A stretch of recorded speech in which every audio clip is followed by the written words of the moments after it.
Bienvenido a los desayunos informativos de Europa Press.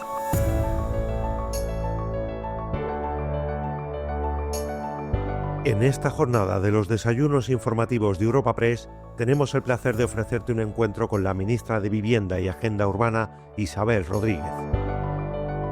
Este evento ha sido posible gracias al apoyo de Imperial Brands, Endesa, Fujitsu, Ibercaja, KPMG, Mueve, Telefónica y Veolia. Para la presentación de la ponente protagonista de esta cita, contamos con la presencia de Beatriz Corredor, presidenta de RDIA. Tras su ponencia inicial, la ministra mantendrá un breve coloquio con el director de Europa Press, Javier García Vila, quien trasladará algunas de las preguntas de los asistentes al encuentro. Inaugurando este desayuno informativo, podemos escuchar al presidente ejecutivo de Europa Press, Asís Martín de Caviere. Señora ministra de Educación, Formación Profesional y Deportes, querida Pilar, muchas gracias por estar. Ministra de Inclusión, Seguridad Social y Migraciones, querida Elma, buenos días, gracias por venir. Ministro de Transformación Digital y de la Función Pública, querido Óscar, buenos días. Delegado del Gobierno, amigo Fran, ¿cómo estás? Exministra de Vivienda y presidenta de RDIA, queridísima Beatriz, tú serás quien presente a la ponente. Ya me hubiera gustado hacerlo yo, conste, pero seguro que te tiene más aprecio que a mí, y a mí algo de aprecio ya me tienes. Secretaria de Estado de Economía, Comercio y Empresa, Secretaria de Estado de Digitalización y IA, querida María, Director General de la Policía, Secretario General de Comisiones Obreras, presidentes del ICO, de Sareb y de SEOPAN, por tanto el sector lo tienes aquí bien representado. Diputados, senadores numerosos, los puedo citar a todos, alcaldes, alcaldesas, embajadores, autoridades, queridas amigas y queridos amigos, y como decía al comienzo, bienvenidos todos y todas a los desayunos informativos de Europa Press, que hoy va de vivienda. El presidente del Gobierno ya nos anunció que es el tema de la legislatura, y créeme, querida ministra, querida Isabel, que te vamos a escuchar todos con enorme atención. Decía al principio que me hubiera gustado presentarte yo, pero va a ser Beatriz Corredor quien haga. Así que, por favor, Beatriz, ocupas tú la tribuna. Gracias.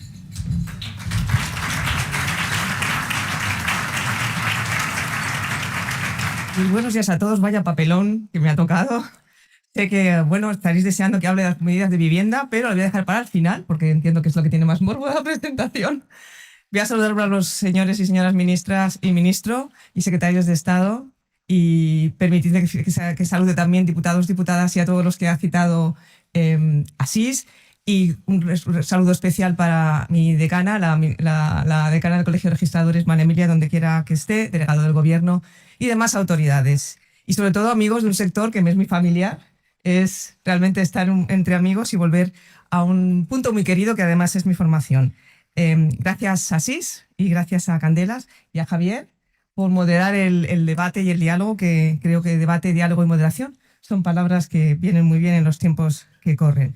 Pero sobre todo a mi querida, admiradísima Isabel, porque este es un regalo que me ha hecho ella y que le agradezco un montón. No hace falta presentación y simplemente voy a destacar algunas cuestiones de su trayectoria vital y profesional, por si alguno no lo conoce aún.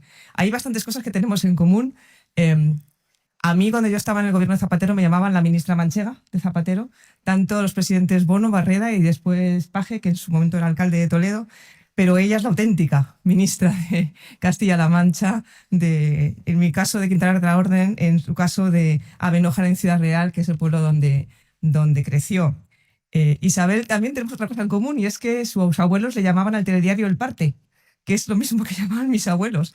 Y ella, cuando veía El Parte con su abuelo, escuchaba la llamada de la acción política con una portavoz del Gobierno, que era Rosa Conde. Querida Rosa Conde, primera premonición de su destino político, querida Isabel.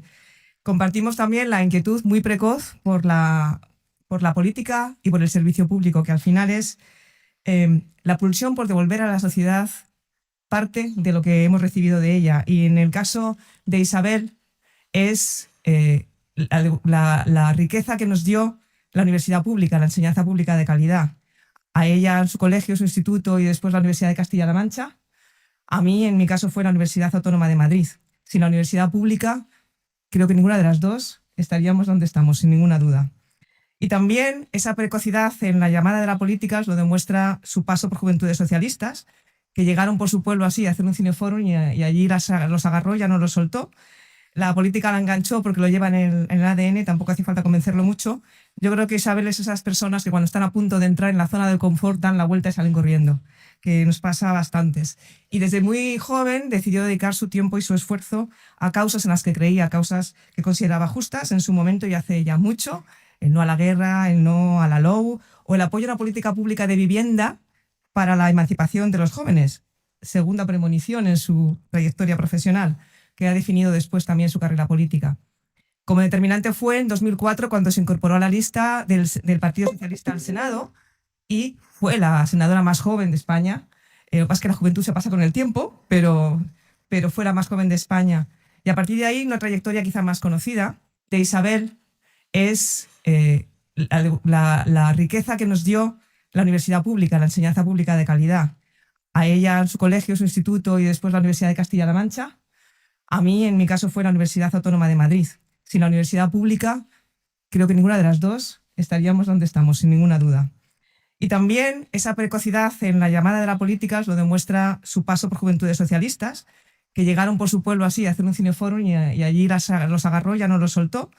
La política la enganchó porque lo lleva en el ADN, tampoco hace falta convencerlo mucho.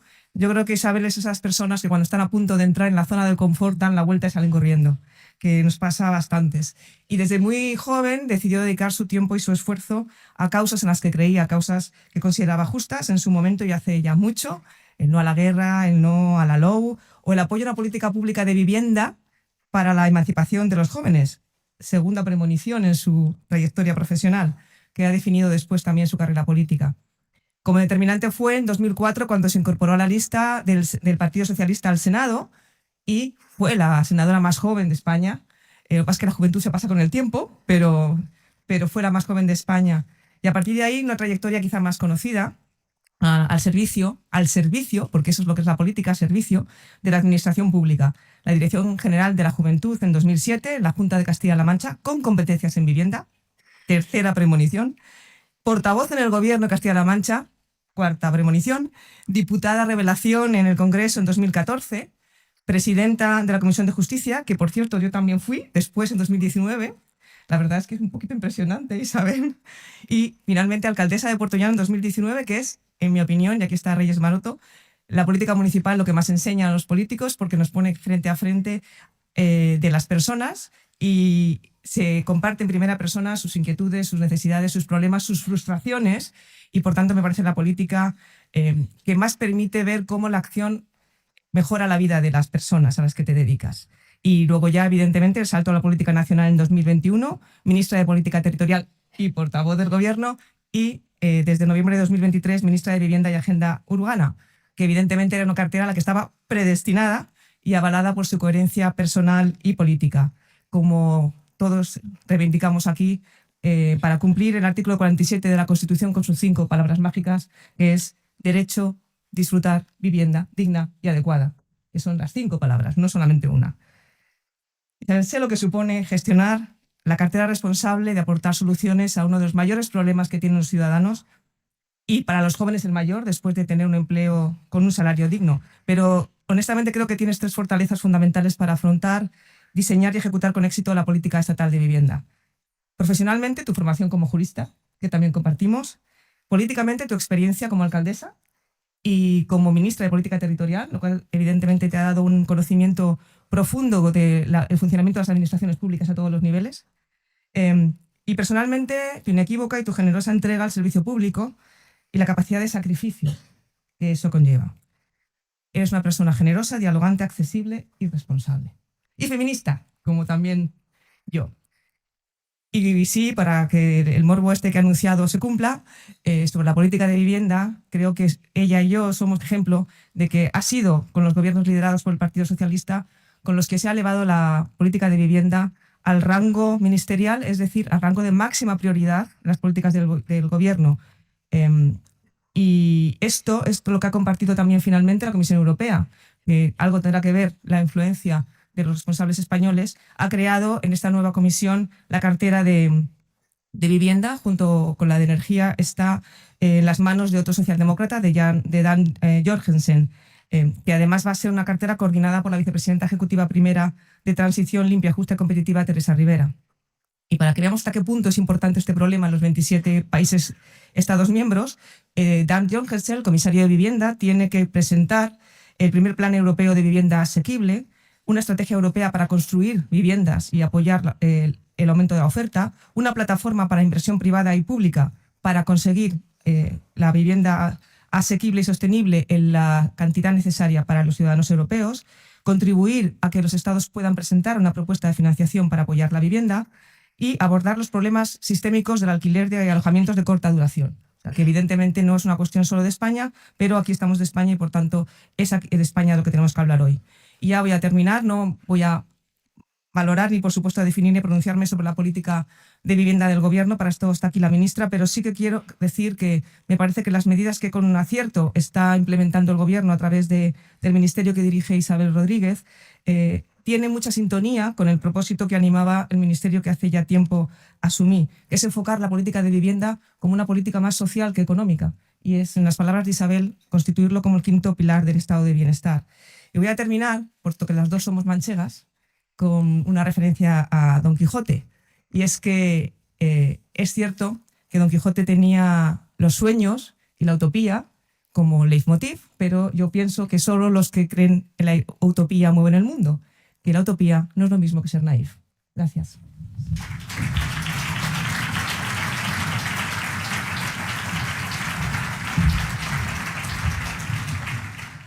Me ha gustado tanto que yo me volví a sentar. Buenos días a todos y muchísimas gracias y a todas por acudir a este desayuno informativo, a la llamada de Europa Press. Gracias a Sid, gracias Javier, Candela, por invitarme y por convencerme de estar aquí esta mañana, que me va a permitir no solo compartir con ustedes el trabajo que estamos llevando a cabo en el Ministerio de Vivienda y Agenda Urbana, nuestro diseño en una política estratégica para el Gobierno, sino que además me permite hacerlo con reposo, no con la velocidad del día a día, compartir con ustedes también sus inquietudes y al tiempo que puedo ver en esta sala también, pues no solamente una amplia representación del sector, de las organizaciones económicas, sociales, sindicales, también representación política, sino también a numerosos amigos y amigas que han tenido a bien acompañarme, junto con la representación del Consejo de Ministros, con tres compañeros, con tres amigos, Elma, Pilar y Óscar, a los que agradezco también mucho que hayan sacado este hueco en su agenda. Y como ya he empezado saltándome los saludos, pues siento si alguien no ha sido saludado en este pequeño resumen que hacía de todos los que estáis aquí, que fundamentalmente pues pertenecéis a ese ámbito de la vida pública, tanto desde la política municipal, alcaldesas a las que valoro mucho, que están aquí, concejales, representantes sindicales, me he referido a ellos, pero en particular quiero subrayar la presencia del secretario general de las comisiones obreras, Unai, gracias por estar aquí, a todo el sector, al sector de la construcción, en su representación de la COE, la CNC, pero también SEOPAN, presente Julián, muchísimas gracias, a representantes también del ámbito de la rehabilitación de la vivienda, para mí tan importante como el ámbito de la construcción, a los colegios profesionales y especialmente a registradores y notarios que me acompañan no solo esta mañana, sino también en el trabajo diario al frente del Ministerio, a las organizaciones sociales, a la sociedad civil y, en definitiva, a todos aquellos que de una manera u otra nos están ayudando a dar respuesta a este problema, a los arquitectos, que veo a su vicepresidenta también aquí, a Elena, a todos aquellos que de una manera u otra nos están ayudando, nos estáis ayudando a dar respuesta a este problema, o, de otro modo, estáis atendiendo a quienes sufren el problema, que para mí las dos cuestiones son fundamentales. Atender la respuesta al problema y atender a quienes sufren hoy el problema de la vivienda. Quiero comenzar mi intervención agradeciendo la preciosa presentación que me ha hecho Beatriz. Lo siento, Asís, es que competías con ella y yo te admiraba antes. Creo que es muy importante, estamos en los albores del 8 de marzo, reconocernos a las mujeres exitosas, que en esta sala hay muchas, que lideran, que se atreven, y sin duda tú lo hiciste en otros momentos donde aún era más complicado que ahora. tanto en tu trayectoria política, de compromiso político con nuestro partido y con la responsabilidad pública al frente del Ministerio, como en tu vocación profesional y ahora también desde el liderazgo empresarial. Creo que es una referente en el que muchas niñas y muchas mujeres debemos mirarnos para seguir adelante construyendo una sociedad con mayor igualdad. Yo la observaba a ella, la miraba con admiración porque, como ella ha comentado, desde joven y en otras responsabilidades me tocó también en otro tiempo a asumir y trabajar en aras a dar respuesta al problema de la vivienda. Ella lo decía, en aquel tiempo era otra crisis, pero sin duda fue de nuevo un gobierno socialista el que decidió que este cometido, que la política de vivienda tuviera un lugar en el Consejo de Ministros, una cartera propia para dar respuesta a la ciudadanía que entonces sufría también como una de sus principales preocupaciones la política pública o la ausencia de políticas públicas de vivienda. Por eso siento una enorme responsabilidad desde que el presidente del Gobierno me hizo el encargo de atender esta cuestión, lo que hoy es uno de los principales problemas que sufren miles de personas en nuestro país y también en otras partes del mundo. Y este problema es la prioridad absoluta para nuestro Gobierno. Una prioridad que en esa decisión del presidente del Gobierno se tradujo en la creación de este Ministerio de Vivienda y Agenda Urbana, con una ventaja que tú no tenías, querida Beatriz, y es que ahora lo hacemos bajo el paraguas de la Ley de Vivienda, que nos permite seguir exprimiendo al máximo nuestras competencias, avaladas además ahora ya por el Tribunal Constitucional, y que nos anima a seguir poniendo todos los recursos necesarios a nuestro alcance para garantizar el derecho a la vivienda digna y asequible. A lo largo de este primer año, algo más de un año al frente del Ministerio de Vivienda y Agenda Urbana, he podido constatar con todos ustedes en las distintas reuniones, foros y encuentros en los que he tenido ocasión de compartir la preocupación y las soluciones, un diagnóstico bastante aproximado, un diagnóstico bastante compartido, a pesar del ruido. Si pudiéramos concentrar en esta sala las opiniones de cada uno de nosotros y de nosotras, estoy segura, porque lo hemos hecho en otros foros, que concluiríamos en un diagnóstico muy parecido, en un diagnóstico muy compartido. Donde además, y esto lo subrayo con especial incidencia porque está bien pensar por qué hemos llegado hasta aquí, pero sobre todo cómo vamos a salir de aquí, detecto también de estos encuentros, de estas conversaciones, de los trabajos que llevamos a cabo, pues mucho consenso en torno a las soluciones. Y eso es una gran noticia, porque solo desde una gran alianza, desde un gran acuerdo, vamos a solucionar esta crisis. Solo desde el acuerdo y no desde la confrontación podremos dar respuesta al desafío que tenemos ante nosotros. En la intervención que voy a hacer, pues tengo previsto dedicar un tiempo breve a este diagnóstico, pero sobre todo a esas soluciones compartidas, hablarles de la determinación política de este Gobierno para dar respuesta a este problema, construyendo y levantando ese quinto pilar del Estado del Bienestar, y concretarles después, en tercer lugar, algunas de las acciones más concretas en las que estamos trabajando para compartirlas con ustedes y después en el debate, si lo desean, poder ampliarlas. Como les decía, se trata de un diagnóstico compartido. Más de una década de parálisis en la construcción tras la crisis inmobiliaria, agravada por el aumento de los costes de la construcción, la falta de mano de obra, la escasez de suelo finalista, junto al crecimiento de la población, un crecimiento exponencial que nos ha hecho superar por primera vez en la historia los 49 millones de habitantes en nuestro país, ha generado un déficit estructural de vivienda que alcanza las 500.000 unidades en los últimos informes del Banco de España. Junto con el pecado capital, que no nos salvamos de él, de haber privatizado, de haber descapitalizado 2,7 millones de viviendas protegidas que habíamos construido durante la democracia. Si a eso le sumamos, además, que la vivienda ha sido entendida más como un bien de inversión por encima de su función primordial, que ha de ser, y por tanto como un bien de participación creciente de fondos, cuyo objetivo tiene que ver más con la rentabilidad económica, tratando la vivienda como activo financiero y no como lo que es hogares para las familias. Completado eso con una ausencia de blindaje de esta protección pública, y también pecamos las administraciones públicas reduciendo en las pasadas décadas la inversión pública en estas políticas. Es fácil entender por qué nos encontramos hoy en el lugar en el que nos encontramos. De este diagnóstico compartido se desprende que es necesario ese consenso en las soluciones. La magnitud del problema es tal que requiere de acierto. No podemos permitirnos más errores. No debemos permitirnos más errores. Aprender de los errores para no volver a cometerlos. Insisto, no se trata de juzgar el pasado con los ojos del presente, pero sí aprender de los errores. Las políticas se evalúan no por las intenciones, sino por los resultados, y está a la vista de todos que lo que se produjo de entonces, lo que trajimos de entonces, la ausencia de regulación, la barra libre, el suelo liberalizado, el crédito sin control, pues no trajo más que una monumental crisis económica y social cuyas cicatrices todavía hoy perduran. Crisis que se llevó por delante al sector de la construcción que ahora precisamos para levantar estas nuevas viviendas de un parque público de vivienda asequible, que destruyó miles de empleos de trabajadores y trabajadoras que vieron también su vida desestabilizada como consecuencia de aquella crisis. Y sobre todo el drama. El drama más grave de aquella crisis lo fue para las familias. 600.000 familias desahuciadas. ¡Qué paradoja! Entonces, habiendo casas, en aquella crisis, las familias fueron expulsadas de sus casas y el dato, 600.000 familias, coincide prácticamente con el dato de déficit de vivienda hoy. Entonces, había viviendas, les expulsamos de sus casas y hoy el drama es que nos faltan esas 600.000 viviendas para poder dar respuesta a la demanda que hoy tienen las familias en nuestro país. Por tanto, la naturaleza de la crisis que hoy vivimos es muy distinta a la de aquella burbuja inmobiliaria, muy distinta.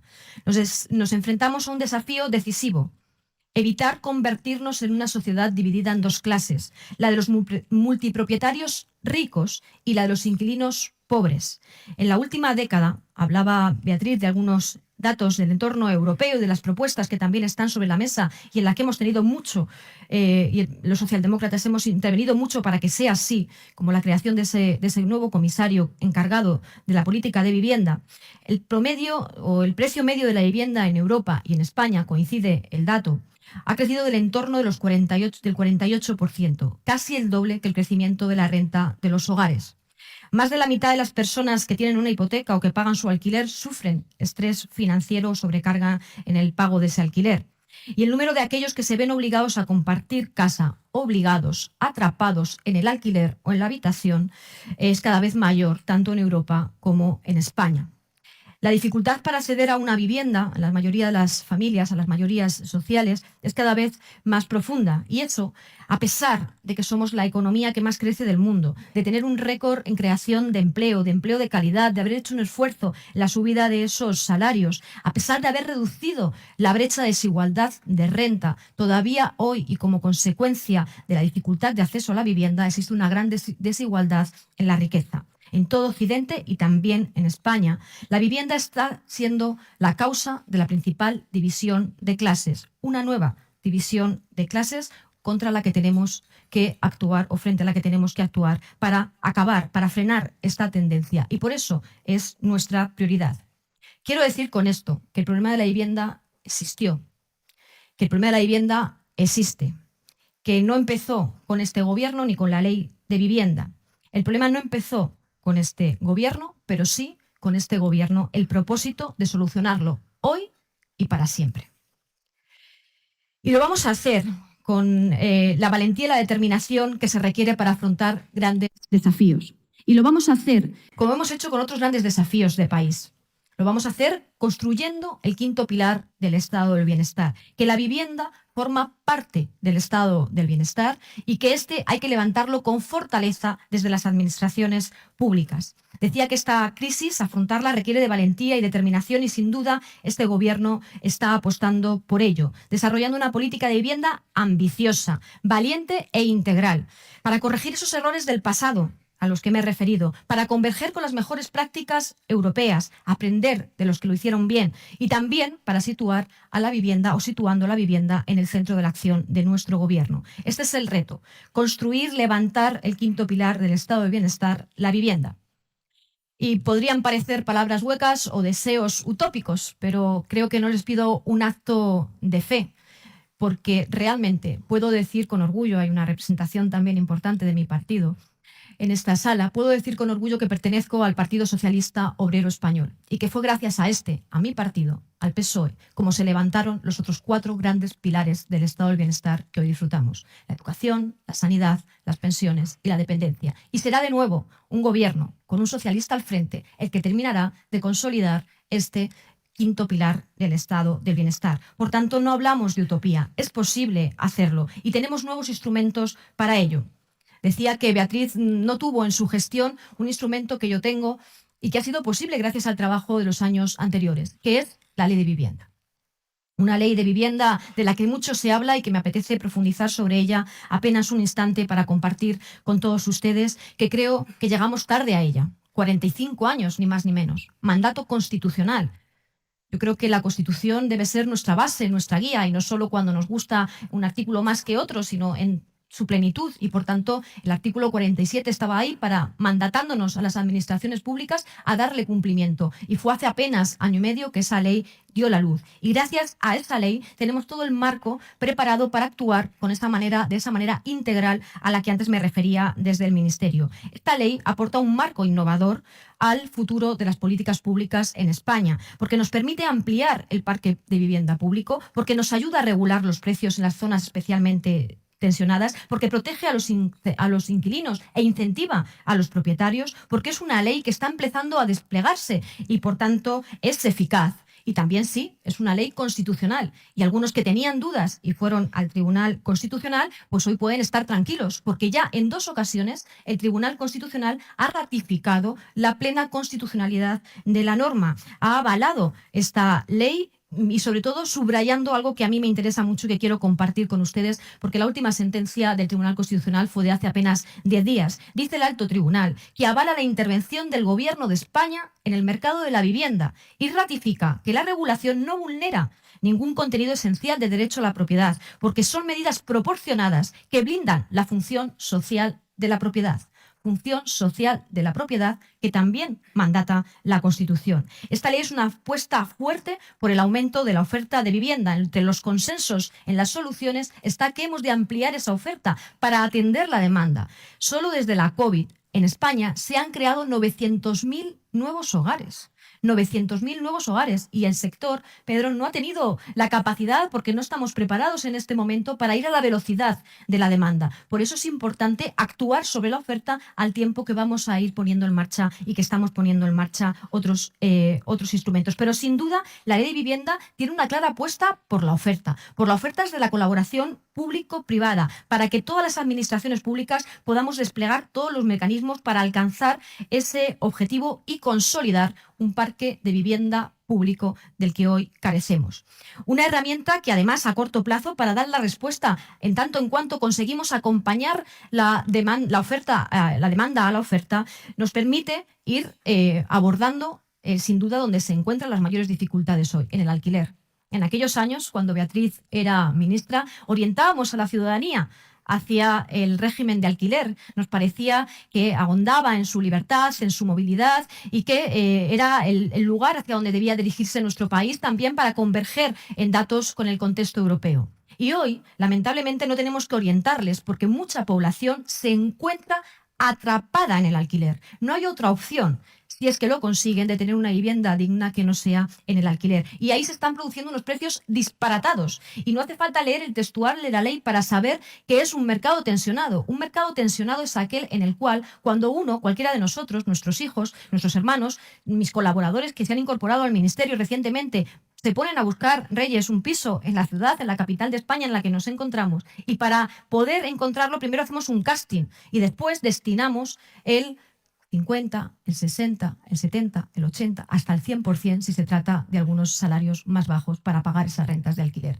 Y frente a eso, la ley también aporta soluciones. Y decía, ¿es constitucional? Sí, y además está haciendo una ley eficaz. Allí donde se está aplicando, en Cataluña, en los últimos datos que disponemos, se ha reducido el precio del alquiler entre un 3 y un 5%. La primera reducción de precios en 11 trimestres consecutivos. Por eso yo insto a las comunidades autónomas a que lo antes posible puedan adoptar estas medidas, como ya está haciendo, está aquí su consejero, el País Vasco, como está haciendo Navarra, el consejero asturiano, que creo que también nos iba a acompañar, no le veo en la sala. Asturias también está ya en marcha, y han anunciado Galicia y Canarias que van a acompañar también a sus ayuntamientos. Y me gustaría que también aquí, que hay alcaldesas que están reclamando esto para sus vecinos, bajarles el precio del alquiler, pudieran hacerlo. Y también aplaudo esa iniciativa que los alcaldes están liderando desde la autonomía local para reivindicar poder ofrecer soluciones a sus vecinos. A mí me cuesta creer que existiendo instrumentos que se traducen en una bajada inmediata de los precios, un alivio para los inquilinos, pero no solo, porque también se benefician los propietarios, hasta un 90% de bonificaciones si le bajan el 5% la renta a los inquilinos, que yo creo que esto se desconoce, pues pudiera estar ofreciéndose en toda España, especialmente en aquellas zonas donde existen más problemas. Y que no se esté haciendo por puros motivos ideológicos, por puros motivos partidistas. Cuesta comprenderlo y las cifras, Óscar, que sé que ahora te interesa mucho todo lo que sucede en la Comunidad de Madrid y lo hemos compartido. Esta negación a aplicar esta ley en la comunidad en la que nos encontramos se traduce que aquí hay 500.000 de propietarios, 500.000, que podrían estar bajándole la renta un 5% a más de 1 millón de inquilinos, al tiempo que se estuvieran beneficiando de unas bonificaciones del 90%, que podrían alcanzar los 2.000 euros en un piso de alquiler medio. Bueno, pues en esto se traduce el dogma, el partidismo y el no atender instrumentos que están ahí sobre la mesa. Y espero que esta posición, yo estoy segura que poco a poco se va a reconducir y que todos nos vamos a hacer cargo de que tenemos nuevos instrumentos que son útiles. Pero además de la ley, los recursos. Y yo aquí también cuento con la complicidad del presidente del Gobierno, porque, como les decía, esta es una política estructural, es una política fundamental para el Gobierno que lo ha marcado como prioridad. Y de ahí que en los últimos años se hayan puesto todos los recursos necesarios y se pondrán todos los recursos que hagan falta. Solo en los últimos años, desde que Pedro Sánchez es presidente, se han movilizado más de 20.000 millones de euros en políticas de vivienda. Hemos multiplicado por 8 el presupuesto existente. De los 400 millones que estaban en la administración del gobierno del señor Rajoy a más de 3.500 millones de euros que tenemos actualmente. Pero si la voluntad se demuestra pintando en los presupuestos, la buena gestión se mide en los resultados. Y puedo decirles que ese presupuesto se ejecutó en un 96% este último año, que era el primer año de vida de nuestro ministerio, con unas cifras récord. Y con estos recursos pues hemos hecho muchas cosas que ustedes conocen y que no me voy a detener en ellas, pero fundamentalmente ir mucho más allá de lo que estábamos haciendo con los planes estatales de vivienda, construir un plan de vivienda asequible en alquiler, en colaboración público-privada, que creo que está siendo un éxito, con edificios de mucha calidad. Es otro de los grandes avances en nuestra política de vivienda, que la política de vivienda pública, su construcción, aporta calidad, aporta eficacia desde el punto de vista energético, ayudas a la rehabilitación de viviendas, ayudas a los jóvenes para el acceso al alquiler, los bonos del alquiler, a las hipotecas, perdón, los bonos del alquiler joven, las ayudas también para los promotores y los constructores con los créditos del ICO, en fin, todos los recursos que sean necesarios. Una buena parte de estos recursos, por cierto, provenientes de los fondos de recuperación, que están permitiendo este crecimiento económico de nuestro país y que sin duda han sido muy bien utilizados por España. España es el país que más fondos de viviendas y mejor gestión, más fondos de recuperación destinados a vivienda y mejor está gestionando de toda la Unión Europea. Por tanto, la ley, los recursos y también el gobernar esta política, el regular esta política para garantizar la función social de la vivienda. Estamos combatiendo la especulación y eso no es ninguna alarma, porque la especulación y su combate forma parte también del mandato del artículo 47 de la Constitución. Por eso hemos puesto en marcha la eliminación de las Golden Visa. Trabajé con la ministra de Inmigraciones para hacerlo posible, con el ministro de Economía. Hemos empoderado a las comunidades de vecinos para limitar los pisos turísticos, para que podamos decidir si queremos o no ese modelo de ciudad y, por supuesto, si estamos dispuestos o no a esos cambios estructurales en nuestra forma de vida dentro de nuestras propias comunidades de vecinos. Y hemos creado una ventanilla única para combatir el fraude que se estaba dando en los alojamientos turísticos y también en el alquiler de temporada. Agradezco mucho al Colegio de Registradores su colaboración en este proyecto, que lleva apenas un mes de vida. A principio de año empezó a funcionar esta ventanilla y que ya hemos superado, creo que en el día de hoy, María Emilia, que no te localizo, los 4.000 registros, los 4.000 registros de viviendas que ya sabemos que son 100% legales y que cumplen con las normas tanto de las comunidades de vecinos como la normativa de las ordenanzas municipales, autonómicas y, por supuesto, la normativa estatal, y que no podrán comercializarse en las plataformas de manera ilegal como se estaban produciendo. Por tanto, un mecanismo que está funcionando y que nos va a permitir aportar transparencia, dato y mejor gestión a este tipo de problemática que se venía dando en la sociedad española. Hasta aquí el trabajo enmarcado en esas 3 líneas en las que ahora voy a profundizar. Les hablaba de lo que hemos hecho este año, que se concentra en lo que seguimos haciendo el próximo año, que estuvo marcado por ese inicio de año con el presidente del Gobierno subrayando nuevas acciones por parte del Ministerio de Vivienda, intentando ir un paso más allá, porque como me decía alguien al comienzo de este desayuno, necesitamos hacer más rápido y hacerlo muy bien. Y en esa dirección es donde se dirigen el resto de medidas que, orientadas igual que las primeras, con el objetivo de más vivienda, mejor regulación y mayores ayudas, estamos desplegando ya a lo largo del año vigente. Les decía que fueron anunciadas por el presidente del Gobierno el pasado mes de enero y que tenemos la determinación de seguir avanzando sobre ella. De esas 12 medidas, sin duda creo que hay una que es muy importante, que es dotarnos de nuevos instrumentos que hasta ahora, precisamente por falta de ese anclaje jurídico, esa ausencia de normativa básica del Estado, pues no resultaba posible, que es tener, para poder gestionar de manera integral las políticas de vivienda, es contar con un instrumento como una empresa pública de vivienda y suelo. De las bases de SEPES, que era una empresa de suelo anclada en el Ministerio de Vivienda, estamos conformando una gran empresa que va a gestionar las políticas públicas de vivienda de manera integral, desde que asumimos el control del suelo, desde que lo urbanizamos hasta que entregamos las llaves y gestionamos también ese parque público de vivienda. Este es el objetivo de esta gran empresa que, en definitiva, se trata de una infraestructura pública permanente que sea patrimonio de todos. El objetivo es construir ese parque de vivienda que sirva no solamente a las generaciones jóvenes presentes, a los presentes en estas salas, a nuestros hijos, sino a las generaciones futuras, que no volvamos a cometer esos errores del pasado y a desprendernos del patrimonio de todos. Esta empresa pretende garantizar que lo que es de todos hoy sea de todos para siempre y que sirva de anclaje para evitar el problema de acceso a la vivienda que hoy tiene nuestro país. De las primeras medidas relacionadas con la empresa ha sido sumarle a esta empresa, mandatar a toda la Administración General del Estado que todo lo que sea aprovechable en forma de vivienda, suelos o viviendas, pasa a formar parte de la empresa. Por tanto, del patrimonio de todos, del parque público de vivienda, desde los antiguos inmuebles de Defensa, Inviez, Adif, CIEPSE, Muface, Patrimonio Nacional y también Sareb. Esa cicatriz que todavía queda muy latente ahí de aquella crisis, todo ese patrimonio se adscribe a la nueva empresa estatal de vivienda y suelo. Todos los recursos del Estado al servicio de la política pública de vivienda.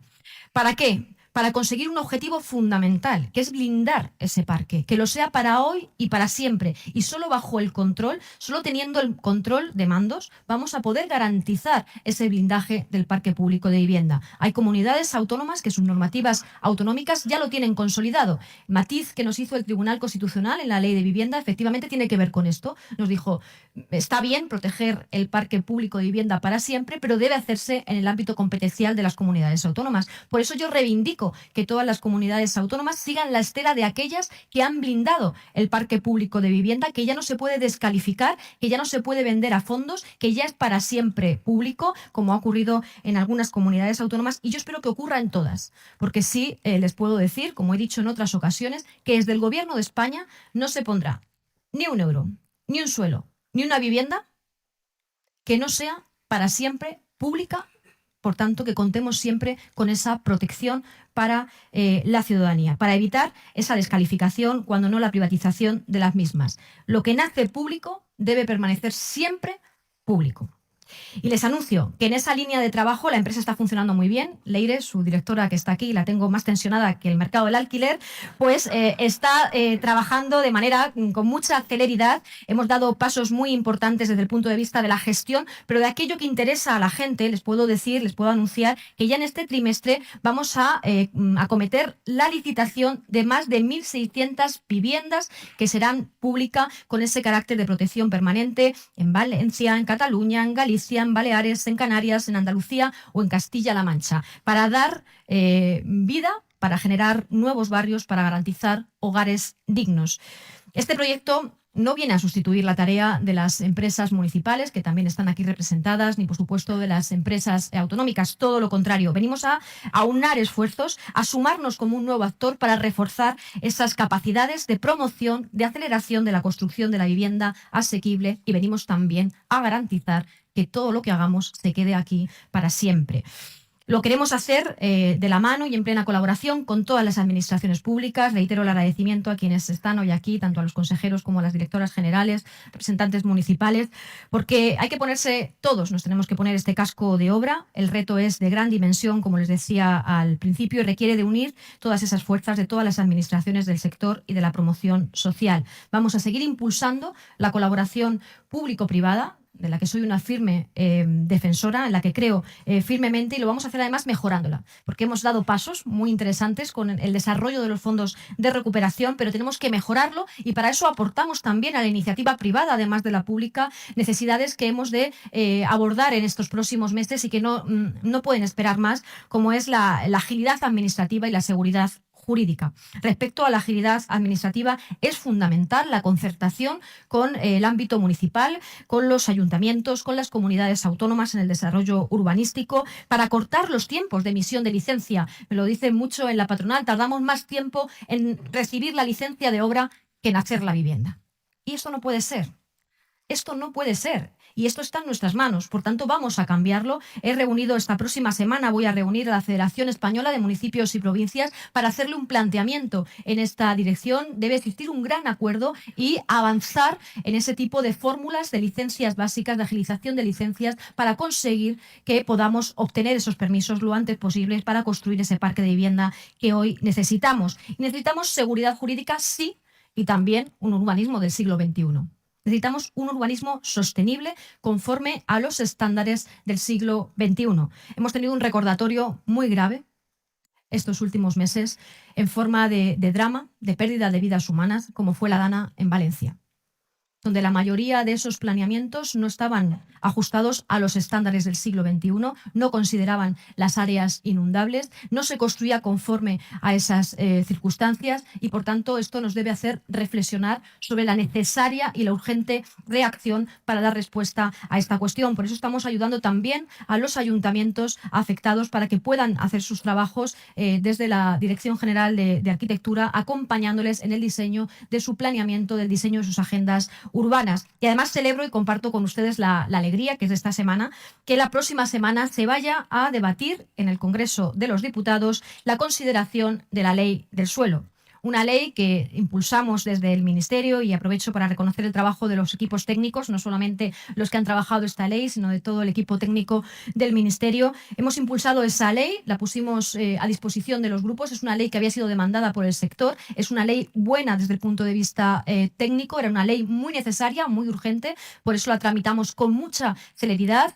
Finalmente la dejamos a disposición de los grupos parlamentarios. Hoy la lideran el Partido Socialista y el Partido Nacionalista Vasco, y yo confío y espero que los grupos parlamentarios pues le den el visto bueno y cuanto antes sea una realidad. Y junto con esta agilidad y seguridad jurídica, avanzar también en la modernización del sector de la construcción. Lo decía al principio, de las cicatrices nos quedó un sector lastrado, que aún no se ha recuperado, muchas personas desempleadas y el estigma de querer ser o querer estar en ese sector como un trabajador o trabajadora que sumaría al desarrollo de este propósito de país. Por eso vamos a acompañar al sector en su modernización a través de la industrialización, para que a través de ello, a través de la industrialización, también mejoremos en costes, mejoremos en sostenibilidad y, muy importante para mí, que mejoremos también en seguridad de los trabajadores y las trabajadoras, que pasarán más tiempo en la fábrica que en la obra, y al mismo tiempo ganemos en su seguridad, mayor confort, mayor seguridad y también un mayor deseo de participar en este sector desde una aproximación de un sector industrializado. Si aceleramos el planeamiento urbanístico con la ley del suelo, si acortamos los tiempos en la emisión de las licencias de obra, si agilizamos la construcción con más industrialización, si aunamos los esfuerzos de todas las administraciones, vamos a conseguir levantar el quinto pilar del estado del bienestar. Y junto con más oferta, mejor regulación. Hay quien se alarma ante la regulación. Yo defiendo la regulación como gobernar. Gobernar es regular.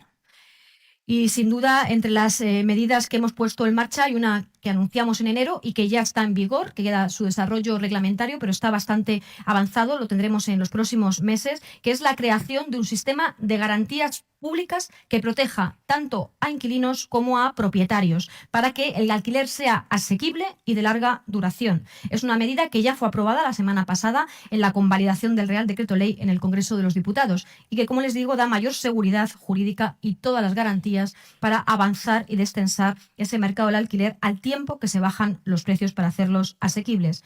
La segunda medida es la rehabilitación de las viviendas. Hemos hecho mucha rehabilitación, pero ahora va a ir más orientada. Irá orientada a aquellos propietarios que rehabiliten su vivienda para ponerla en alquiler y lo hagan a precios asequibles conforme al índice de precios de referencia por debajo de los precios de mercado. Si se dispone de una vivienda vacía, yo quiero que se movilice, que se rehabilite, que sea una vivienda confortable, digna y a un precio asequible, y acompañaremos a los propietarios para que puedan hacer esa rehabilitación.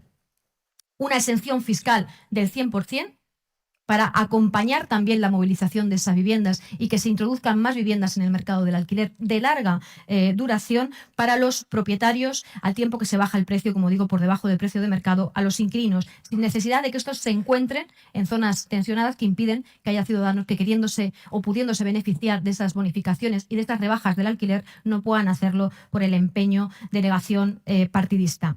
Con estas tres medidas vamos a crear un parque regulatorio donde todos ganemos, y yo creo que este es el papel también de la regulación, como hemos hecho con los pisos turísticos, y vamos a seguir haciendo ahora cargando sobre ellos lo que es de justicia. Si son negocios, si son actividad económica, que sobre ellos también recaiga la fiscalidad en forma del impuesto del valor añadido, del IVA. Vamos a cambiar también el régimen de ventajas fiscales de las SOCIMES para que no se alerten, para incentivar que inviertan, sí, que inviertan, pero que lo hagan en vivienda asequible.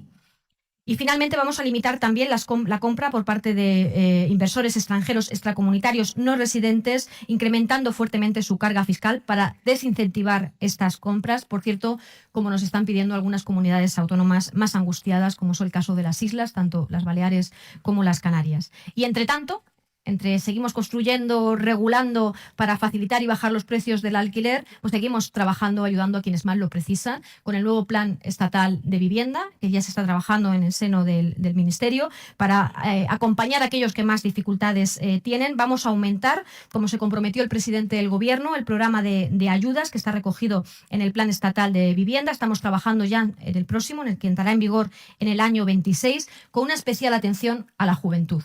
La ausencia de vivienda de techo puede implicar la ausencia de desarrollo de otros derechos, pero en el caso de la juventud implica lastrar proyectos de desarrollo vital, de desarrollo personal, y por tanto esta será nuestra prioridad, acompañar a los jóvenes en su emancipación y también atender otras realidades. He dedicado prácticamente todo el discurso a hablarles de aquellos lugares donde está tensionado, porque el acceso a la vivienda conlleva un sobrecoste respecto a nuestras rentas. Pero existe también otra España que también padece este problema de acceso a la vivienda en otra forma, viviendas no adecuadas, viviendas no habitables, viviendas en las que casi no se encuentran a sus propietarios, que es la España rural, la España despoblada, a la que también vamos a dirigir una parte de los fondos del Plan Estatal de Vivienda para acompañarles en el acceso a la vivienda y acompañar también a la estrategia del Gobierno en la cohesión social y territorial y en evitar esa despoblación, haciendo de nuestro país un país más cohesionado. Todos estos instrumentos estarán en el próximo plan, que hoy sale a consulta, la consulta pública previa para elaborarlo, en el que pretendemos que exista una amplia participación social de agentes públicos y privados que nos acompañen en ello. Y termino con algunas referencias y algunos indicadores que nos hacen estar tranquilos, con prudencia, y que nos hacen reforzar esa determinación en lo que estamos haciendo. Son indicadores positivos. Indicadores que nos demuestran, a pesar del ruido y del empeño de algunos, que estamos yendo en la dirección correcta, que esos consensos en el diagnóstico y en las soluciones están siendo acertados, que los trabajos que estamos implementando, y digo estamos, porque todo esto que acabo de relatar no sería posible sin ustedes, que nos han acompañado y espero que nos sigan acompañando en el desarrollo de nuestras políticas, lo estamos consiguiendo. hay indicadores que nos muestran que estamos en la buena dirección y que estas políticas funcionan, con toda la prudencia, siendo consciente del camino que queda por recorrer. Les puedo decir que hemos reducido en 10 puntos el porcentaje de las familias que dedican más del 40% de sus ingresos al pago del alquiler del año 22 al 23. Que la construcción de vivienda, que era algo que nos angustiaba, el ritmo de producción de vivienda nueva en estas condiciones de asequibilidad y en estas condiciones de calidad, se ha recuperado notablemente respecto al año 23, incrementándose un 22%. La primera vez que hemos tenido este crecimiento, que se construyen más viviendas que hogares se crean. Esto ha sucedido el pasado año. Hemos conseguido construir más viviendas que hogares se crearon el pasado año. Se están concediendo hipotecas y esto es una buena noticia, porque afortunadamente hoy el crédito también se ofrece en términos de seguridad y de prudencia. Y para mí lo más importante, las hipotecas que se están concediendo para vivienda habitual en un 80%. Por tanto, hay personas que gracias a esta hipoteca y al esfuerzo también en contener la inflación y los tipos están accediendo a la vivienda.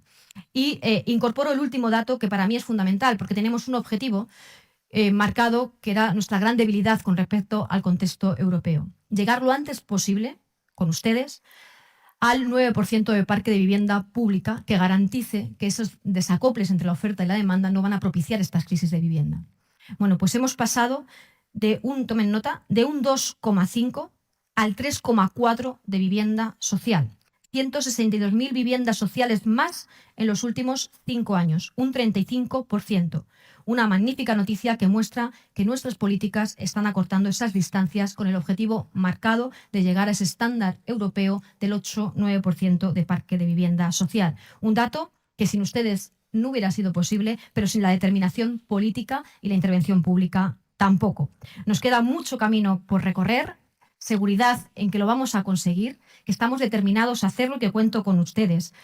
Este gobierno ha demostrado nuestra capacidad transformadora. No somos un gobierno que se limita a la gestión, como le gusta decir al presidente del gobierno. Y además los tiempos que nos ha tocado gestionar tampoco han sido fáciles. Hemos sido un gobierno de transformación y hemos conseguido grandes transformaciones. El ámbito económico sin duda es la más sobresaliente, pero lo hicimos en el ámbito energético también. Y así, con esa determinación transformadora, abordamos ahora esta política. Hay un consenso también social en la calle de necesidad de acuerdo, de hacia dónde tienen que ir las soluciones. Y yo lo que le pido a la política es que atienda esa necesidad de consenso que nos demanda la ciudadanía. Y yo, como ministra, me blindo a ofrecer y a tender la mano para alcanzarlo, para que sea posible, porque nos va la vida en ello, porque debajo o encima, para que se puedan desarrollar esas vidas, necesitamos ese techo que nos proteja, que nos acoja, que nos dé privacidad, que nos proteja, que proteja a nuestros hijos. En definitiva, nuestro espacio más íntimo no es posible si no tenemos ese techo, y la posibilidad de ponerlo en marcha depende de todos nosotros, de todos vosotros y vosotras, de todos ustedes.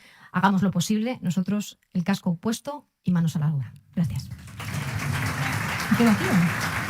Ministra, muchos temas y poco tiempo, así que nos vamos a meter en faena directamente. Vamos a intentar concretar algunos de los anuncios que nos ha hecho en su intervención, todos muy interesantes.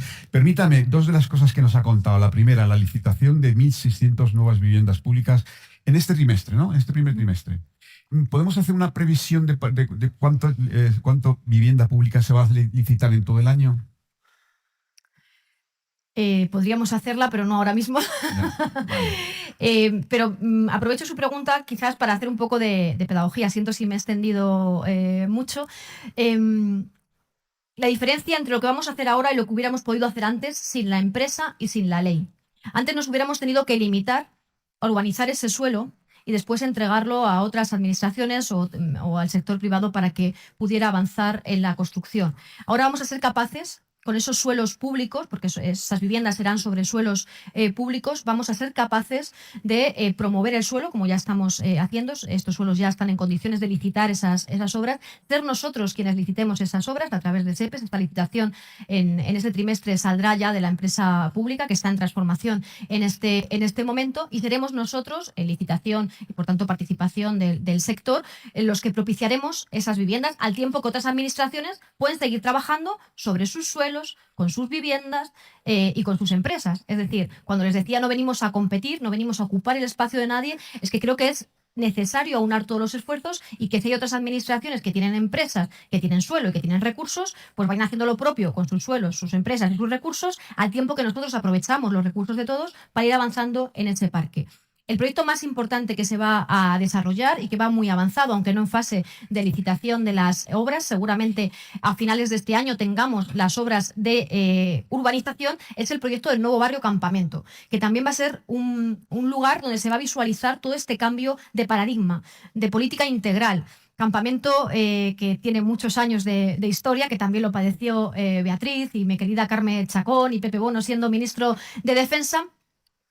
Será ahora un proyecto 100% asequible. Eso no se garantizaba con la anterior previsión. Nosotros nos hemos comprometido a que 100% de las viviendas serán asequibles. Las vamos a promover directamente también por el Ministerio. Como les digo, las obras se iniciarán a finales de las de urbanización del suelo a finales de este año. Iremos acompasándolas después con edificación. Están ultimándose los trámites en el Ayuntamiento de Madrid. Hemos conseguido desencallar un asunto muy encallado y serán 10.000 viviendas, que además pretendemos que sea un barrio ejemplo en el diseño de lo que yo llamo el derecho a la ciudad, que también los problemas de acceso a la vivienda están limitando o dañando ese derecho a la ciudad. Yo no quiero parques temáticos, yo quiero ciudades con sus parques, sus jardines, sus niños jugando, sus señores mayores y señoras paseando y todos viviendo en comunidad, porque por eso somos seres humanos, necesitamos la comunidad, la convivencia, y yo creo que algunas formas de vida que afectan al derecho a la vivienda estaban impidiendo este desarrollo. Ministra, otro dato que nos ha dado bien interesante es que pasamos del 2,5 al 3,4% en vivienda pública. Siguiendo, si se mantuvieran estos crecimientos, en 5 o 6 años estaríamos en el entorno del 8 o 9%. ¿Es correcta esta previsión, más o menos? Depende de muchas variables. Estos datos son del Observatorio de Vivienda y Suelo del Ministerio y también los últimos datos de condiciones de vida del INE. Lo positivo es que hemos invertido, como decía antes, la situación. Hasta ahora se estaban generando muchos más hogares. Les daba el dato desde el COVID aquí, que me parece una referencia cercana, casi 1 millón de hogares nuevos en España, y la construcción de vivienda estuvo en torno a los 350.000 nuevos hogares. Hemos conseguido que las viviendas nuevas, que ya superan las 120.000, sean mayores que la creación de hogares, que ahora se ha quedado en 111.000 en el último dato. Y debemos construir más rápido. O sea, yo creo que tenemos que mejorar ese dato de las 120.000 para conseguir cuanto antes. Y el drama fue que perdimos el patrimonio, porque al final el objetivo del 9% se traduce en 1.500.000, 1.800.000 viviendas con ese carácter público y social. Y eso lo hubiéramos tenido si no lo hubiéramos perdido. Por eso conviene que lo hagamos cuanto antes y conviene que lo hagamos para siempre. Y yo además celebro, y están también en esta sala, que a este propósito se han incorporado no solamente el sector de la construcción y la promoción, que nos acompañan siempre, sino que cada vez más hay un entorno empresarial de carácter social, de beneficio social, que nos está acompañando a la construcción de este parque y después también a su gestión, que es algo que mandataba también la Ley de Vivienda, la colaboración público-privada en su artículo 25 y la conformación de ese fondo social público. Y vamos a urgir para que pueda ser lo antes posible, pero sin duda ya hemos conseguido un avance muy importante fruto de estas políticas. Sí, precisamente antes de venir aquí he leído en el diario del País un informe del Grupo Viso, que es un think tank vinculado a empresas relacionadas con la economía social, que dice que en España faltan 1,8 millones de viviendas sociales asequibles en los próximos 10 años. ¿Más o menos coincide con los datos del Ministerio, más o menos? Sí, les daba del entorno del 1,5 millones, 1.800.000. Ayer precisamente lo presentan esta mañana este informe y ayer estuvieron en mi despacho a presentármelo. Y yo sobre todo subrayo de ese informe algo que para mí es fundamental, que he tratado de decir en el discurso, pero quizás ahora sea más fácil traducírselo a ustedes, y es la necesidad de consensos.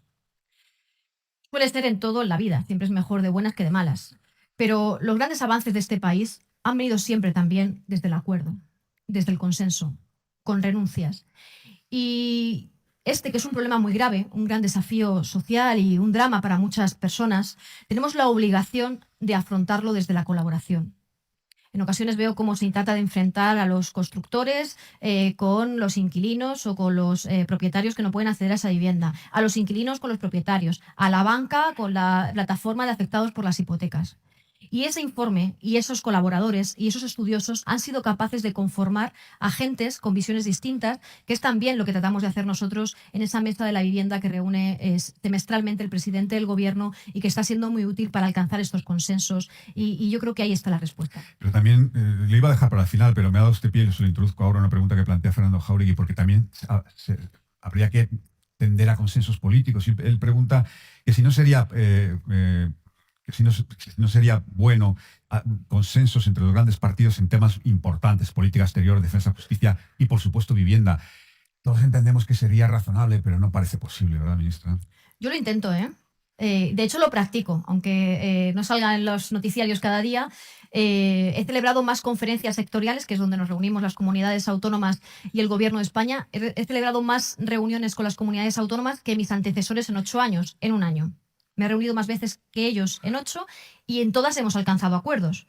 He firmado más de 300 acuerdos en ese programa 6 de construcción de vivienda asequible con ayuntamientos y comunidades autónomas de todos los colores, incorporando también a la parte privada que aporta en el desarrollo de este parque de vivienda asequible. He instado al Partido Popular a aprobar esa ley del suelo que está registrada en el Congreso y sinceramente espero que así sea. Por tanto, por mi parte, el pacto y el acuerdo está servido. Es verdad que con este PP y con quien hoy lo dirige es complicado, porque fíjense, le hablo de estos acuerdos y cuando les ha reunido a los presidentes y presidentas de comunidades autónomas, porque acuerdo mucho con ellos, hablo mucho con ellos, aquí hay algunos consejeros que están presentes en estas reuniones y coincidimos mucho en algunos planteamientos, pero cuando les ha reunido ha tratado de buscar la confrontación con el Gobierno y yo creo que eso no demuestra ni un buen liderazgo ni la responsabilidad que yo me limito a mi cartera hoy requiere la política de vivienda en nuestro país, que sí que se está mostrando por parte de muchos alcaldes y alcaldesas, por presidentes y presidentas de comunidad autónoma, no todos, pero que yo creo que cuando llega a Génova, pues aquello cortocircuita. Es Génova la que está cortocircuitando cualquier posibilidad de acuerdo con las comunidades. No, es que hay acuerdo con las comunidades. Digo que tratan de... Y yo deseo también con Génova y con el Partido Popular. De hecho, tenemos una gran oportunidad en la ley de vivienda. Digo que, les decía yo antes, no es un acto de fe lo que les pido. La trayectoria del Partido Socialista avala que hemos levantado los 4 pilares del Estado del Bienestar. Pues en este caso es que está siendo muy difícil. Pero, ministra, yo espero que antes de que termine esta legislatura hayamos alcanzado un consenso básico en políticas de vivienda. Y si no es un acuerdo, yo a Feijóo y al Partido Popular lo que le pido es una tregua de Estado. Que me dé una tregua de Estado y si me la da y con ustedes, yo estoy segura que alcanzaremos los objetivos. Vale. Por cerrar este asunto, que por cierto llega muy pronto, ¿el hecho de que Madrid no reconozca zonas tensionadas es culpa de Génova o de la Puerta del Sol? Ahí compiten. Vale. Vale. Pero yo lo siento, no quiero frivolizar, yo lo siento por los madrileños y las madrileñas. Porque realmente Madrid es quizás el lugar de España donde más complicado esté acceder a una vivienda y donde más inacción hay por parte de las administraciones públicas. Uno no puede decir que esto se soluciona no haciendo nada, porque no haciendo nada es pisos turísticos ilegales a mansalvas, hasta 14.000 ilegales solo en la ciudad de Madrid, no haciendo nada. Son habitaciones hacinados, trabajadores y trabajadoras hacinados, no hacer nada, ministro de la Función Pública y ministra de Educación, que hoy nuestros maestros tengan que corregir los exámenes de nuestros hijos en pisos compartidos. No hacer nada es que un enfermero, una enfermera que está cuidándonos en los hospitales tenga que pasar sus noches después de las guardias con el ruido de otros compañeros de habitación. En fin, no hacer nada está causando mucho dolor. Y yo espero que reaccionen y en cualquier caso aquí va a estar el Gobierno de España para responder también ante los madrileños. Ahora iremos intentando concretar algunas cosas. Pero antes, permítame, ayer conocimos, ha referido usted en su intervención, los datos de hipotecas del año 24. La verdad es que es un dato fantástico, un crecimiento del 11,2%. Ustedes dijeron que se trata de un crecimiento prudente y sobre todo con crédito sano. Ministra, no estamos desde luego al principio del comienzo, del inicio de una nueva burbuja, ¿no? Miren, yo no soy economista, pero los economistas con los que hablo claramente no estamos en el escenario de definición de burbuja inmobiliaria y yo lo traducía ante ustedes en la intervención, es que estamos en la situación opuesta. O sea, en aquel momento lo que se producía era mucha más construcción que demanda, unos créditos desorbitados, fue mi generación, o sea, nos daban la hipoteca para la casa, para la cocina y para el coche nuevo. Y ahora, pues realmente todavía en el crédito hay mucha prudencia. De hecho, estamos acompañando con nuestras políticas a los jóvenes para que puedan tener el 100% de la hipoteca con el 20% avalado por el Estado. Por tanto, hay prudencia en el crédito, pero yo creo que el escenario es el opuesto. Es que ahora lo que necesitamos es vivienda para atender la demanda y sobre todo con un criterio de asequibilidad y, por tanto, nuestras políticas irán priorizadas a que esa vivienda sea asequible y lo acompaña también el sector en las promociones que se están poniendo en marcha. Vale, ministra, vamos a intentar concretar algunas de las cosas de su intervención, pero antes permítame, despejamos el asunto de la ley del suelo, que sé que es un empeño personal suyo. Lo plantea la compañera Margarita Zavala de la redacción de Economía de Onda Cero. Dice que el Congreso, la comenta usted, va a retomar la semana que viene la tramitación de la ley del suelo que el Gobierno tuvo que retirar el año pasado para evitar una derrota parlamentaria. Y le pregunta, lo ha confirmado el PNV que ha vuelto a presentar el texto del PSOE y le pregunta, ¿esto significa que ya tienen los votos atados para que ahora salga adelante la ley? ¿Con qué grupos contaría el PSOE? ¿Con Junts y sus socios Sumar y Podemos también votarían a favor? Yo asumí mi responsabilidad en su momento y como creo que la política está tan denostada, yo creo que hacer este tipo de ejercicios también de asumirme mi responsabilidad. Mi responsabilidad fue no medir los tiempos electorales. Precisamente lo que se nos achaca a los políticos, que estamos siempre mirando las próximas elecciones, yo asumo la responsabilidad de que esa ley, cuando la llevé al Congreso de los Diputados, no pudiéramos sacarla adelante. Lo asumo en la dirección en que yo no tuve en cuenta los tiempos electorales porque acababa de comenzar la campaña de las elecciones europeas. Pero sinceramente es que creía que todos habíamos dado por superado que esa ley era necesaria, pero no porque lo creyera porque soy una ilusa, es que se habían sentado allí en mi despacho. Entonces, por ahí pasaron todos, algunos están aquí presentes. Pedro de la CNC, que llegó con Julián aquel día, pasaron las comunidades autónomas, pasaron los ayuntamientos, pasó la FEN, y a mí todo el mundo me dijo que aquello era muy urgente. Oye, pues yo urgí al equipo, paso a paso, lo antes posible al Consejo de Ministros. Llegó al Consejo de Ministros y ese día, que normalmente el Gobierno, cuando lleva una ley a Consejo de Ministros, comparece en la sala de prensa para darla a conocer, la llevé de trámite porque mi interés no era hacer ningún tipo de beneficio partidista o electoral con esa ley, sino sacarla adelante. Y llegó al Congreso de los Diputados y entró en el orden del día el día que tocaba por plazo. Podría haberla parado y entonces a lo mejor el Partido Popular hubiera cumplido el compromiso que tenía conmigo, que era que después hablábamos en el trámite de enmienda. Yo creo que es una ley que sobre todo beneficia a los ayuntamientos y a las comunidades autónomas, que en su mayoría hoy están gobernadas por el Partido Popular. O sea, que es que el Partido Popular, por dañar al Gobierno, está dañando a sus propios compañeros y compañeras. De manera que yo lo que hice es hacer mi trabajo, cumplir. Hemos dejado un texto magnífico y después el Gobierno lo ha dejado en la responsabilidad de los grupos políticos. Aquí se habla mucho en este país de la separación de poderes. Oiga, yo he cumplido en mi tarea legisladora, he entregado un texto magnífico y ahí hay unos señores, unas señoras, diputados y diputadas que representan a unos partidos políticos y que se deben a la ciudadanía, que tienen la posibilidad de acordar. Yo lo deseo, pero en este momento el Ministerio ya no va a interferir en esos acuerdos porque están de la mano de las comunidades autónomas, perdón, de los partidos políticos. Y le diré más, esa ley, finalmente, pues si a alguno le da alergia a firmar o votar una ley que lleve el sello del Partido Socialista, esa ley ahora está con la firma del Partido Nacionalista Vasco. A ver qué excusa buscan ahora. Y le agradezco mucho, además, al Partido Nacionalista Vasco que en este caso nos haya acompañado en el desarrollo de esta ley. ¿Pero y qué le dicen sus compañeros del Congreso? ¿Están atados los apoyos? Va a haber que mostrarse. Es que esto de la negociación en un parlamento en minoría se busca la responsabilidad a veces en la responsabilidad que es de otros. Quiero decir, mi responsabilidad está cumplida. Yo la pregunta que haría sería, ¿está dispuesto el Partido Popular, que es de quien se espera el apoyo a esta ley, a seguir boicoteándola? Vale. Ministra, de las 12 medidas que nos ha comentado en su intervención, vamos a intentar a concretar algunas. Por ejemplo, la bonificación del 100% en el IRPF si se rebajan los alquileres a los índices de referencia en zonas no tensionadas. ¿Cuándo va a ser posible?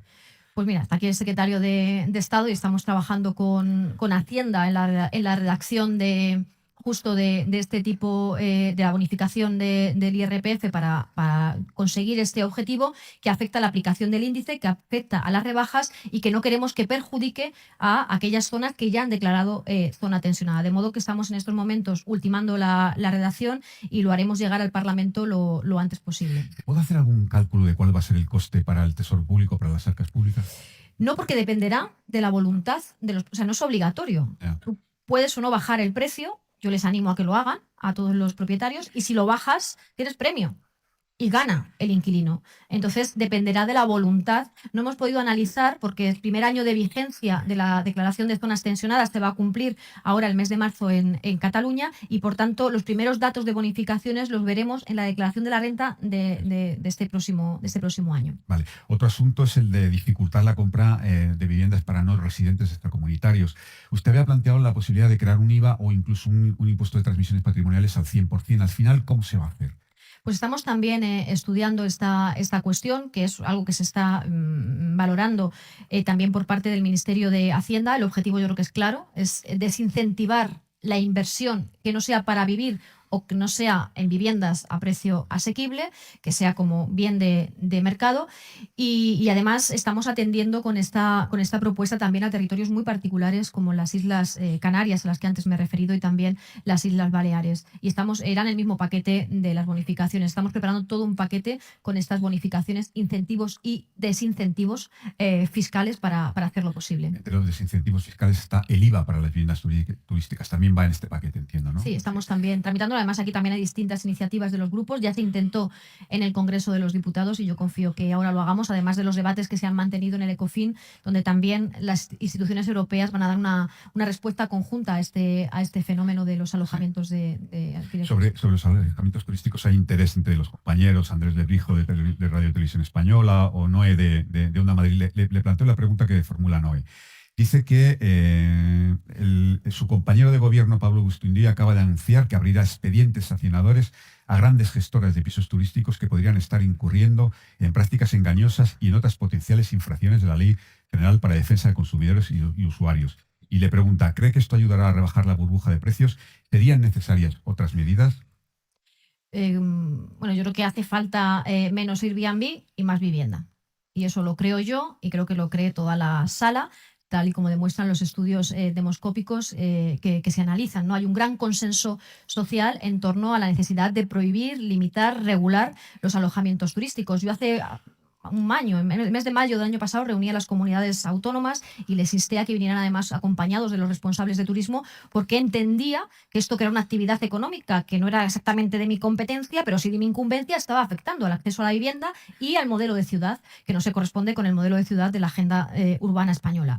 En ese momento había inquietud y no todos los responsables políticos respondieron de la misma manera. Y yo celebro que además del consenso social, existe también un consenso político, y alcaldes y alcaldesas que entonces no hablaban de esto ya estén hablando de regular, de limitar, que presidentes y presidentas de comunidad autónoma también estén yendo a esta dirección. En definitiva, nos sumamos todos al planteamiento, a esos consensos de que la barra libre está muy bien para tomarnos unas cañas, pero la barra libre impide el acceso a una vivienda digna y asequible. Y los alquileres turísticos, que tuvieron su boom en la pasada década, no tanto en esta, han desarticulado el desarrollo de las ciudades y están lastimando, incrementando los precios, el acceso a la vivienda. Regulación. Es que tiene que empezar abajo en el ayuntamiento. Es que las ordenanzas municipales tienen que decirnos que dónde, cómo, por qué, limitación de espacios, en unos barrios sí, en unos barrios no. Es que las comunidades autónomas deben tener sus normativas de qué tipo de alojamientos turísticos y cómo lo organizan, y su potestad sancionadora. ¿Y qué estamos haciendo desde el Gobierno de España? Pues el ministro Bustinduy, en el ámbito de su competencia, en la protección de los derechos de los consumidores y los usuarios, y yo todo lo que era posible, que ha sido modificar la ley de propiedad horizontal para garantizar en la ley que los vecinos pueden prohibir en su bloque un alojamiento turístico si no lo desean. Hemos puesto en marcha este reglamento que va a impedir lo que se estaba produciendo hoy, y es que pisos ilegales se estaban comercializando en plataformas, pero ya he dado el dato de Madrid, Y además ahora vamos a ponerles ese IVA para cargarlo. Por tanto, sí estamos apurando todas nuestras competencias y de mando del resto de administraciones públicas, con la propia Federación de Municipios y Provincias, también será uno de los temas a abordar el próximo martes. Se conformó un grupo y yo celebro que efectivamente, sobre todo desde el ámbito municipal, se han sumado al combate a poner coto a los pisos turísticos. Pero, incluso, ministra, ¿usted cree que en algunos ayuntamientos que tienen muchos problemas de este tipo deberían literalmente prohibirlos? Sin ninguna duda. Sin ninguna duda, el alcalde de Barcelona ya lo ha puesto en marcha y es que yo creo que es de sentido común. O sea, uno no construye una ciudad para que sea un parque temático. Y oye, el turismo es maravilloso para nuestro país, aporta unos altos niveles en nuestro PIB, en generación de empleo, pero también queremos un turismo de calidad, un turismo sostenible. Está aquí Reyes, que fue ministra de Turismo, y yo creo que este tipo de turismo no favorece el turismo sostenible, de calidad y ordenado que también precisa nuestro país. También relacionado con esto, la compañera Cora Serrano de la agencia EFE le pregunta, dice, ¿qué respuesta está teniendo la plataforma única para los alquileres de corta duración que entró en vigor a comienzos de año? Y si temen que puedan ocasionarse incidencias una vez que sea efectiva el 1 de julio, coincidiendo precisamente con la temporada estival.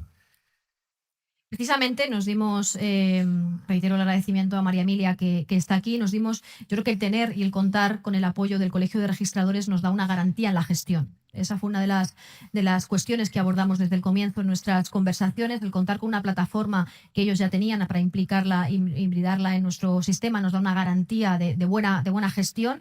De hecho, los datos que ofrecía, hemos superado ya los 4.000 hoy, ahí estaban a punto de los 4.000. Hoy ya los hemos superado los 4.000, el que lo seguimos cada día. Estamos siguiendo cada día la plataforma. Hoy hemos ya conseguido los 4.000, apenas un mes. Creo que los datos son muy positivos. Tendremos que hacer una campaña recordatoria, pero yo creo que vamos a llegar, nos hemos dado 6 meses de plazo precisamente para evitar poder tener ningún tipo de problema en el comienzo del verano. Ministra, estamos ya fuera de tiempo, pero permítame, quiero plantearle 2 últimos asuntos. Uno que tiene que ver, muy relacionado con la actualidad, que es la compra por parte del Ayuntamiento de Barcelona de la Casa Orsola, que bueno, todos hemos seguido el asunto. La idea es, ministra, si se podría legislar para impedir que fondos compren edificios en bloque, si tendría algún sentido. Vamos a hacer todo lo posible para que no ocurra. Y al final yo creo que lo estamos consiguiendo, ¿no? Yo creo que los mensajes y la determinación de un gobierno ya marcan y alertan a estos inversores de que invertir en España es maravilloso si se quiere hacer en el ámbito de la industria, de la innovación, de la digitalización. En fin, tenemos un amplio espectro de sectores en los que somos líderes. En la industrialización de la construcción es un buen lugar para invertir, o invertir en alquiler asequible, a mí, y con un beneficio social, me parece una muy buena inversión. Invertir para utilizar esas viviendas como bienes de mercado y para la especulación, no. Y podemos hacer todo lo que esté en nuestras manos en el marco jurídico, desde esas cargas fiscales al control sobre la propiedad, también vigilando que se cumpla la ley de propiedad horizontal. Y además debemos hacerlo no solo desde la Administración General del Estado, sino Casa Orsola ha puesto en evidencia que se pueden hacer muchas cosas también en otras administraciones y que además no todo está en la obligatoriedad ni en la ley, sino que también desde la mediación, desde la colaboración, desde el acuerdo, desde la incorporación de agentes y organizaciones sociales que trabajan por una vivienda digna y asequible, acompañando a los movimientos sociales, también se pueden alcanzar estas soluciones. Y por tanto, yo lo que quiero son más Colbonis haciendo este tipo de políticas en beneficio de su ciudad y de la gente que allí vive. Pero, ministra, permítame que haga de abogado del diablo. No estamos demonizando en exceso los fondos. Claro, yo entiendo que algo que en el imaginario colectivo se llama fondo buitre es una forma de levantarlo. Yo eso lo entiendo. Pero no estamos demonizando los fondos porque al final dan mucha profundidad al mercado inmobiliario, ¿no? Creo que la ley de vivienda y la situación actual, por eso el reto de hacerlo para hoy y para siempre, que creo que vamos a conseguir de esta legislatura, y sobre todo porque me siento acompañada por el sentir de la mayoría social de este país. Es tanta la angustia, es que es el principal problema de los españoles. Es que supera el 30%. Es que si no sufrimos por nuestra situación, sufrimos por la de nuestra familia, nuestros amigos, nuestros hijos o nuestros compañeros de trabajo. Que contemplar la vivienda como un activo financiero nos lleva a la imposibilidad de acceder a ella para vivir. Entonces yo lo tengo claro. Les decía, el impedimento de acceso a una vivienda digna en tiempos de crecimiento expansivo de España como ningún otro país de nuestro entorno, en tiempos de creación de empleo, de crecimiento salarial, está provocando una división de clases. Esta mañana escuchaba un dato, pero no puedo decir la fuente porque ha sido rápido. Escuchaba un dato que hablaba, un estudio, no recuerdo, he prestado la atención porque estaba saliendo, que hablaba de cómo se sienten las personas que están formadas y cualificadas respecto a su ascensor social, y se sienten en precariedad, y la causa es la dificultad de acceso a la vivienda. Por tanto, lo tengo clarísimo. Entre la inversión y la vivienda. Entre la actividad económica y el derecho, y venir a invertir en España, si estamos en cifras récord de inversión, pero hagámoslo en sectores productivos. Y si queremos invertir en vivienda, es que tenemos que hacer mucho, pero yo quiero que inviertan no en la compra de bloques enteros para construir alojamientos turísticos y expulsar a los inquilinos, no. Quiero que inviertan en la construcción de vivienda asequible o de vivienda social. Si vamos a tener que construir mucha, ahí es donde tienen que invertir. Vale, ministra, y el último asunto, la ocupación y la inquiocupación. ¿Podemos saber cuál es exactamente la dimensión del problema? Porque es que hay días que, viendo determinadas cosas, parece que estamos todos en riesgo de ser ocupados. Me alegra muchísimo esta pregunta. No se la esperaba, seguro. Ustedes salen tranquilos a comprar el pan, no. Me preocupa que haya quienes, en afán partidista, y en la política que vivimos también, me lleva un poco al contexto general, de polarización y de miedo, para con el miedo ir a la desinformación y de ahí al despojo de los valores democráticos, estén utilizando este asunto para generar alarma social. Porque esos términos que usted ha utilizado son pues un bautizo, ¿no?, de términos que ya existían aquí los juristas en la sala. Eso se llama allanamiento, se llama usurpación, se llama impago de rentas, se llama incumplimiento de contrato. ¿Existe? Sí, pero ahí está la justicia y los cuerpos y fuerzas de seguridad del Estado para combatirlo. Ahora, ¿ese es el problema de vivienda? Rotundamente, no. Mire, escuchaba a la presidenta de la Comunidad de Madrid, no recuerdo el dato, si 219 o 259. Total, que nos daba el dato de un teléfono que tiene para recibir estas llamadas. Habían atendido en 1000 días a 200 y pico personas. Hice el cálculo en mi despacho, me salían una persona a la semana. Representan el 0,03 de los madrileños y madrileñas. El problema de la vivienda en Madrid afecta al 36% de los madrileños y las madrileñas. Por tanto, ¿dónde está el problema? En el acceso. ¿Dónde tenemos que concentrar nuestros esfuerzos? En el acceso. Y no generar miedos que alimentan todas estas teorías de la inseguridad, de la falta de confianza en las instituciones públicas y, por tanto, en la justicia, en la policía, en los cuerpos y fuerzas de seguridad del Estado, y más trabajar para que haya vivienda asequible. Ministra, Podemos propone ilegalizar empresas como Desocupa. ¿Usted es partidaria? Mire, yo creo que esos son, pues eso, el Departamento de Justicia y también de Interior quien tiene que analizarlo. Pero le respondo lo mismo que ante el otro planteamiento. Es que el problema está en el acceso.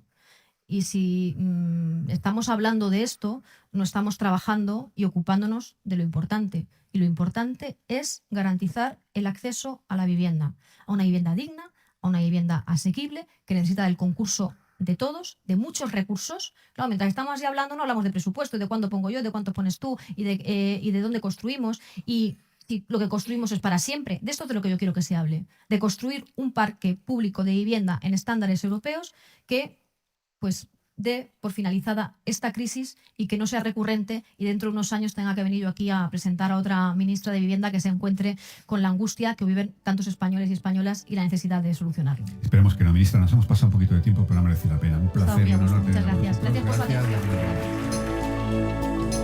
Despedimos esta entrega de los desayunos informativos de Europa Press invitando a todos nuestros oyentes a descubrir el resto de episodios de este programa, así como los distintos podcasts de nuestra red a través de europapress.es/podcast.